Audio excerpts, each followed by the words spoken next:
Esse é o programa e a montagem. A montagem está aqui. O botão liga, aumenta e diminui a velocidade no sentido horário.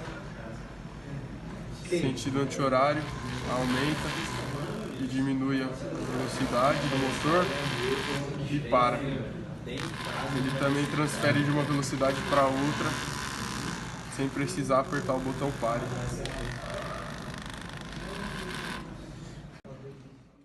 Esse ele é o esquema e agora eu vou explicar como que é o esquema dele para todo mundo entender. Aqui em cima, saindo de cá, nós temos as ligações dos 5 volts que vem para o Arduino. Então as ligações são feitas por aqui e são ligadas nos 5 volts no GND do Arduino. O mesmo GND, ele tem que ser interligado entre o Arduino e a ponte H, porque a ponte H ela é 12 volts e o Arduino é 5 volts. Então nós fizemos essa ligação aqui embaixo. Interligamos os dois negativos para ser considerado como um só. O esquema que nós fizemos nessa parte aqui é pegamos o GND, os 5 volts, desculpa, e ligamos na entrada 5 volts do módulo Bluetooth e o GND da mesma forma. Essa segunda aqui é o TX e a outra que está desse lado de cá é o RX. Vocês podem ver por aqui. A saída TX e RX, TX ela vem direto para o Arduino no pino 11 e o RX ela precisa de um divisor de tensão, porque como ela só recebe sinal, se ela receber sinal com 5 volts, a placa vai queimar. Ela precisa receber em média 3,3 volts. Então tem o divisor de tensão assim. Então agora a gente vai explicar a programação. Essa é a programação feita e pronta.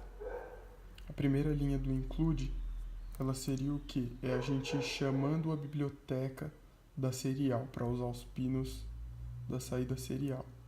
A segunda é essa linha do software serial. Ela a gente nomeou como sendo BT serial e deu o nome dela e escolheu 2 pinos para poder usá-los, que a gente escolheu o pino 11 e o pino 12. Embaixo a gente definiu quais seriam as saídas da ponte H, né, que seriam o pino 4 e o pino 5 e chamou eles de IN1 e IN2. Essa saída será importante mais para baixo. Aqui embaixo a gente criou uma variável do tipo int para o motor e escolheu um pino para ser a saída dele. Depois aqui a gente criou outra variável para o motor e chamou de value para poder atribuir nível baixo a ela, né, para ele começar parado. Aqui a gente criou uma variável do tipo char para o Bluetooth e aqui é o primeiro void.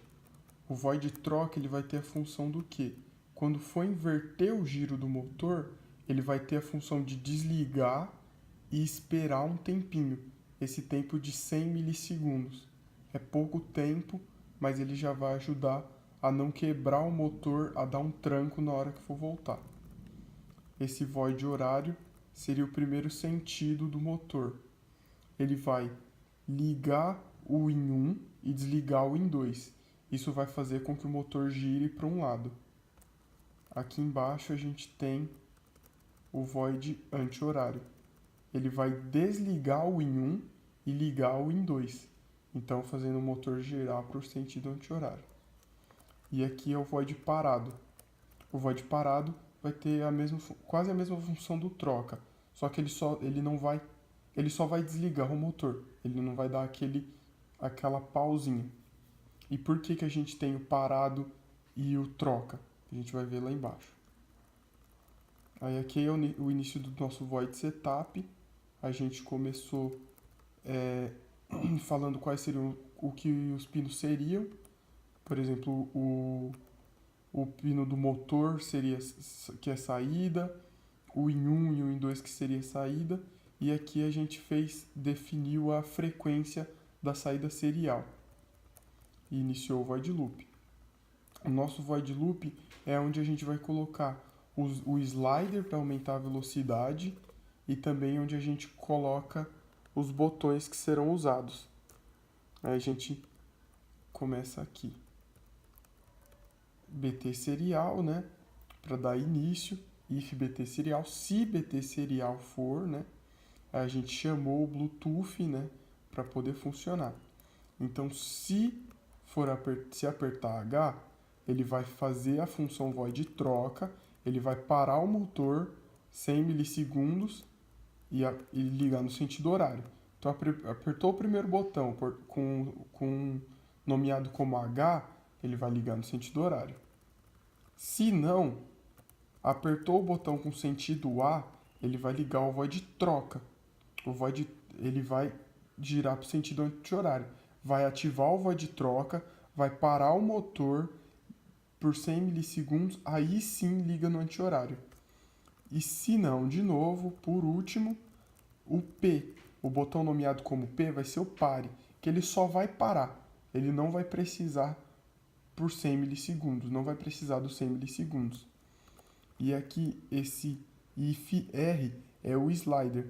O slider, ele vai funcionar aqui, ele sendo como o último, para quê? Para ele controlar a velocidade dos outros. Ele só não vai controlar do último, do botão P. Por quê? Porque o botão P já vai estar parado. Então não tem como você aumentar, diminuir a velocidade dele. Agora já o botão H e o botão A, ele tem como você controlar a velocidade deles. Aí aqui embaixo a gente tem o analog ride, que seria mais ou menos para a gente ler a saída, né, do motor. E por último, a gente colocou um delay de 10 milissegundos para poder fechar o programa.